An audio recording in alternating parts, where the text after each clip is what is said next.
اب کچھ بات کرتے ہیں ڈاکٹر ذاکر نائک کی۔ گزشتہ روز انہوں نے وسیلے کے حوالے سے کچھ اپنے خطبوں میں بات کی اور کہا کہ نعوذ باللہ رسول صلی اللہ علیہ وسلم سے کوئی فریاد کرنا، دعا میں ان سے مانگنا حرام ہے۔ اس پر ان کے خلاف، ذاکر نائک صاحب کے خلاف فتوے آئے اور جو بھارتی حکومت ہے اس نے نہ صرف ان کے کئی شہروں پر ان کے خطبوں پر پابندی عائد کر دی، بلکہ ان کا جو ٹی وی ہے، پیس ٹی وی کے نام سے جو ان کا ایک ٹی وی ہے جس پہ ان کے خطبے آتے ہیں، اس پر بھی پابندی لگانے کا ارادہ رکھتی ہے۔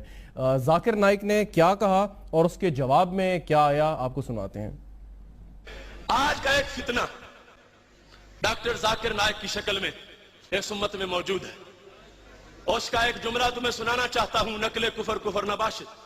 تاریخ میں ہم محمد صلی اللہ علیہ وسلم سے بھی نہیں مان سکتے، باقی لوگ کو تو چھوڑو، سنت اور باقی بابا لوگ کو چھوڑو، محمد صلی اللہ علیہ وسلم کو بھی ماننا ہمارے لیے حرام ہے۔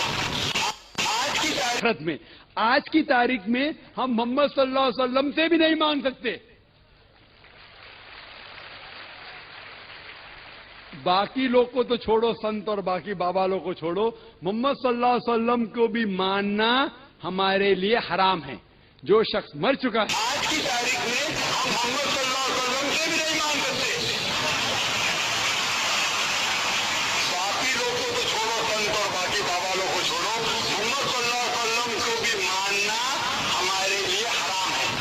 معاذ اللہ، اب یہ جملہ جو وہ بول رہا ہے، بک بک کر رہا ہے، آج کی تاریخ میں محمد الرسول اللہ صلی اللہ علیہ وسلم سے مانگنا جائز نہیں، مانگنا حرام ہے، معاذ اللہ۔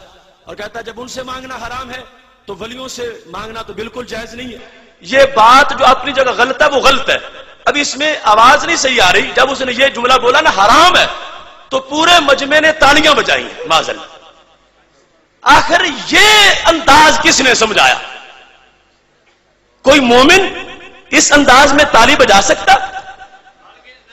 یہ یہودیوں کا اجتماع تھا، عیسائیوں کا اجتماع تھا، اور یہودیوں عیسائیوں کے ایجنٹوں کا اجتماع تھا کہ جس کے اندر یعنی اتنی گستاخی کی جا رہی ہے اور آگے سے تالیاں بجا کے داد دی جا رہی ہے۔ کون ہے امتی جو اپنے نبی علیہ السلام کے بارے میں وہ ایسی بات سنے اور اس کے بعد تالیاں بجائے؟ اس واسطے میں قبل اس کے کہ اس کے خلاف دلائل دوں، میں حکومت پاکستان سے یہ مطالبہ کرتا ہوں کہ جس طرح انڈیا میں اس موزی کے لیکچر پر پابندی لگائی گئی، پاکستان میں بھی اس کے چینل پر پابندی لگائی جائے۔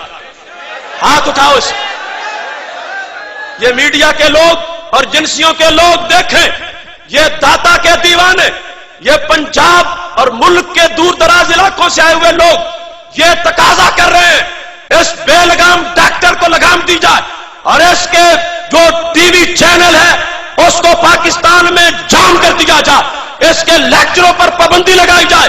کیا آپ کو یہ تجویز منظور ہے؟ آپ نے سنا یہ ذاکر نائک، اس کی ایک ویڈیو بھی ہے جو اس وقت موجود نہیں ہے، انٹرنیٹ پہ تھی، وہ شاید وہاں سے ہٹا دی گئی، لیکن آڈیو میں خصوصی طور پر ذاکر نائک اس بات کی طرف اشارہ کر رہا ہے اور اس پر بات کریں گے۔ لیکن اس سے پہلے ایک اور چیز میں آپ کو دکھانا چاہوں گا تاکہ اس پہ جو ہمارے اس وقت اسٹوڈیو میں مہمانان گرامی موجود ہیں ان سے اکٹھی رائے لے لی جائے۔ کچھ عرصے پہلے ایک اور تنازع کا شکار ہوا ڈاکٹر ذاکر نائک، اور اس نے یزید کے بارے میں کوئی قصیدہ پڑھا اور اس پر بڑا سٹرونگ ریئیکشن بھی آیا۔ پہلے آپ کو وہ دکھاتے ہیں اور اس کے بعد اس کا جواب بھی آپ کو دکھائیں گے۔ لکھنؤ شہر کے قاضی مولانا مفتی ابوالعرفان قادری نے فتویٰ جاری کیا ہے۔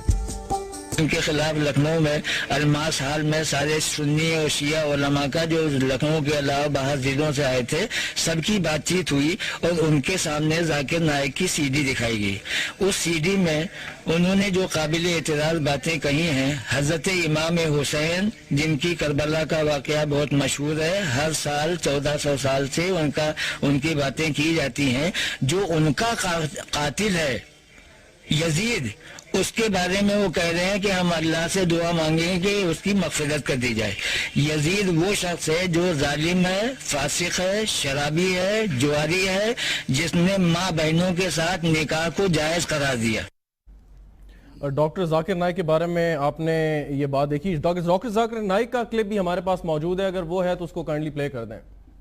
یزید کے بارے میں صحیح بخاری کی حدیث ہے محمد صلی اللہ علیہ وسلم کی کہ جو شخص قسطنطنیپل کے جنگ میں شریک کریں گے وہ لوگ جنت جائیں گے. اور یزید رحیم اللہ صدر تھے. میرے تین چیزیں تینوں پوائنٹس میں نے تھوڑا سا بولنا ہے. پہلی چیز آپ نے جو ذاکر نائک صاحب ان کو کوئی نالائق بھی بولتے ہیں ہمارے طبقے میں, پہلی بات یہ کہ یہ پورے چینلز کے ذریعے پتہ ہونا چاہیے لوگوں کو کہ یہ ڈاکٹر ذاکر نائک صاحب جو ڈاکٹر ہیں تو انہوں نے کسی دینی سبجیکٹ میں پی ایچ ڈی نہیں کی ہوئی ہے. ٹھیک. دوسری بات جو انہوں نے وسیلے کے حوالے سے کہی, وسیلہ قرآن و سنت سے ثابت ہے. قرآن مجید کی سورہ مائدہ میں اللہ تبارک و تعالیٰ ایمان والوں کو مخاطب کر کے فرماتا ہے یا ایھا الذین آمنوا اتقوا اللہ وابتغوا الیہ الوسیلہ, اے ایمان والو تقوی اختیار کرو اور اللہ کے دربار میں پہنچنے کے لیے وسیلہ اختیار کرو, اللہ کو حکم ہے. دوسرا انہوں نے کہا کہ اللہ کے نبی سے بھی نہیں, اللہ کے نبی نے خود اپنا وسیلہ اپنے صحابہ کو سکھایا. حضور کے ایک صحابی ہیں, ترمذی کی شریف کی روایت ہے کہ نابینا صحابی ہیں اور اللہ کے نبی کی بارگاہ میں تو اللہ کے نبی نے ان کو دعا سکھائی کہ تو یہ دعا کرنا, اللہم انی اسألک بحق محمد النبی الرحمہ یا محمد ہو, یہ کہتے ہیں نا نہیں مانگنا جاتا, یا محمد انی اتوجہ بک الی ربی فی حاجتی ھذی لتقضی لی, جس میں یہ کہ یا اللہ میں تیری بارگاہ میں محمد رحمت والے نبی کا وسیلہ پیش کرتا ہوں, اور اے محمد صلی اللہ علیہ وسلم آپ اللہ کے دربار میں میری یہ سفارش کریں اور یہ کہیں تاکہ اللہ تعالیٰ میری اس حاجت کو پورا کرے. شفاعت کے حوالے سے اللہ کے رسول سے استغاثہ کرنا یہ رسول اللہ کے صحابہ, اہل بیت اور پوری امت کا متفقہ اور مشترکہ عقیدہ ہے. دعا آپ نے لفظ کہا کہ حضور سے دعا ہم اللہ کے سوا کسی سے نہیں مانگتے کیونکہ دعا عبادت ہے اور عبادت اللہ کی ہوتی ہے. باقی رہ گیا ندا یا استعانت توسل, یہ اللہ کے رسول سے بالکل جائز ہے.